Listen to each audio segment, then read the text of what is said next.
നമസ്കാരം, ഞാൻ രമേഷ് ഗോപാൽ. തനിമ special news. Hyderabad Harivarasanam charitable trust അംഗങ്ങൾക്ക് സ്വീകരണം നൽകി. കൊട്ടാരക്കര ഗണപതി ക്ഷേത്രാങ്കണത്തിൽ ഹരിവരാസനം ചാരിറ്റബിൾ ട്രസ്റ്റ് കൊട്ടാരക്കര സമിതിയുടെ നേതൃത്വത്തിലായിരുന്നു ചടങ്ങുകൾ നടന്നത്. ഹൈദരാബാദ് രാമന്തപൂരിലുള്ള എല്ലാ കുടുംബാംഗങ്ങൾക്കും സ്വാമിനാമത്തിൽ നന്ദി അറിയിച്ചുകൊള്ളുന്നു. ദേശീയ തലത്തിലാണ് നമ്മുടെ ട്രസ്റ്റ് രൂപീകരിച്ച് വന്നിട്ടുള്ളത്.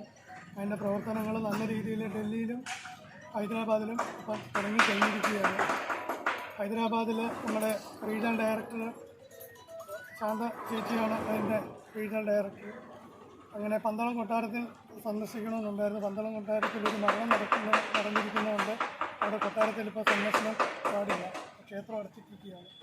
അതുകൊണ്ട് കൊട്ടാരക്കര ഹരിവരാസനം ചാരിറ്റബിൾ ട്രസ്റ്റിൻ്റെ ഇവിടെ എല്ലാവർക്കും ഒന്ന് കൂടി എല്ലാവരും പരിചയപ്പെടാനും ട്രസ്റ്റ് അയ്യപ്പ തത്വങ്ങൾക്കും വിശ്വാസികൾക്കും പന്തളം കൊട്ടാരത്തോടൊപ്പവുമാണെന്ന് ഐക്യദാർഢ്യം പ്രഖ്യാപിച്ചാണ് ഹരിവരാസനം ചാരിറ്റബിൾ ട്രസ്റ്റ് ഹൈദരാബാദ് സമിതിയിൽ നിന്ന് റീജിയണൽ ഡയറക്ടർ ശാന്ത ഉൾപ്പെടെ 41 വനിതകൾ അടക്കമുള്ള അയ്യപ്പ ഭക്തർ കൊട്ടാരക്കര ഗണപതി ക്ഷേത്രാങ്കണത്തിൽ എത്തിച്ചേർന്നത്.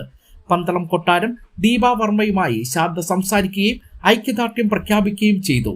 ഹൈദരാബാദ് ട്രസ്റ്റ് അംഗങ്ങളെ കൊട്ടാരക്കര ഹരിവരാസനം സമിതി regional convener Usha Kottarakkara memento നൽകി ആദരിച്ചു.